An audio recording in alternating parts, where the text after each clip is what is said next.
In this video I will show you how to modify this so it can take the eyepieces other than the spiral shaped eyepieces of that. This is a normal Super 25 wide angle Skywatcher eyepiece. The eyepieces that this telescope gets are special, they're easy for the kids to play with. But if you want, you can modify it and you can get adapted to other eyepieces. The first one, easily, I just put a knife, this knife here. This knife, normal kitchen knife. And I snapped it. And I will do this for the second one, which is this one at the center, you see. And I will try to remove it now. Let me do it.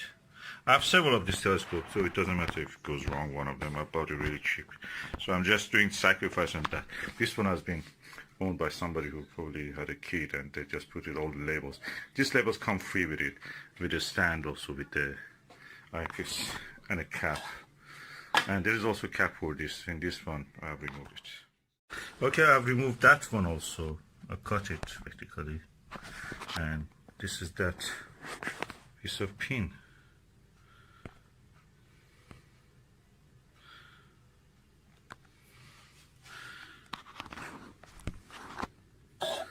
Yeah, this is that one.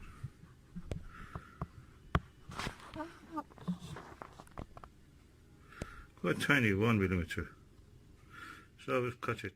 See, now the eyepiece just slides in and out instead of twisting it, which was the way it was with the groove and this spiral grooves and the pin. Now I just can push it in. Now let me bring another eyepiece and just see how it is. So I have now this eyepiece, which is a 30mm Celestron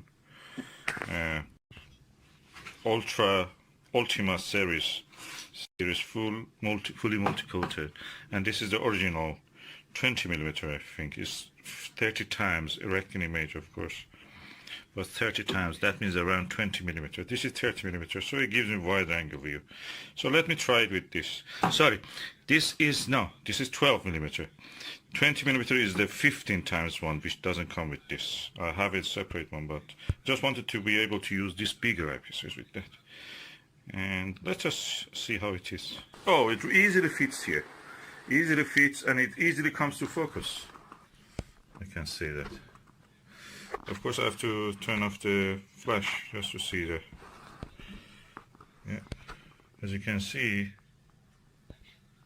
through the curtain to the landscape beyond. Well, anyway, oh, okay. Okay, like many other wide-angle views that use with the wide-angle eyepiece used with the Newtonian, you can see the central obstruction of the secondary mirror. If you can ignore it after a while, you get used to it, and I will not see that practically. But you can use now any other eyepiece on this, as far as it is 1.25 of inch eyepiece.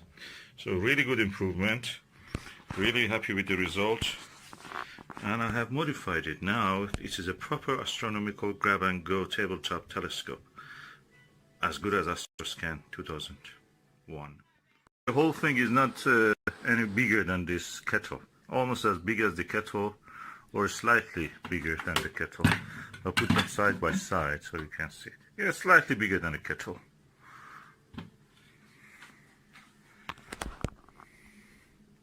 And it's in the kitchen. Where in the world you can use a telescope in a kitchen tabletop? So the modification was successful. We removed the pins. You can use the now proper astronomical eyepieces on this. And of course you have a erect image eyepiece that you can use. I can use any 20mm just to reach the 15 times magnification that can be the deluxe version of this telescope. This is 30mm, which is really wide angle. And yeah, 40mm ones even, and we can try anything, you know.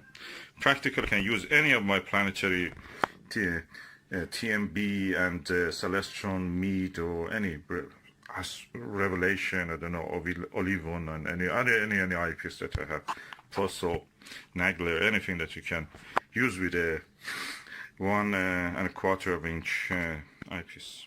Okay, as you can see now, I have modified it with the eyepiece. I've cut those two bits, and I can now use a 25mm eyepiece on this, which actually gives me only 10 times magnification, like a binocular, but with the versatility of a bigger mirror. 76cm mirror. 76cm lens is costly. If you have a binocular, that's really costly. You're talking about 200. With this one, easy. You can buy it for as little as £10 or even cheaper. I know people have bought it for 99p. Hello, buddy. I kind of walk actually. I feel I'm drunk a little bit.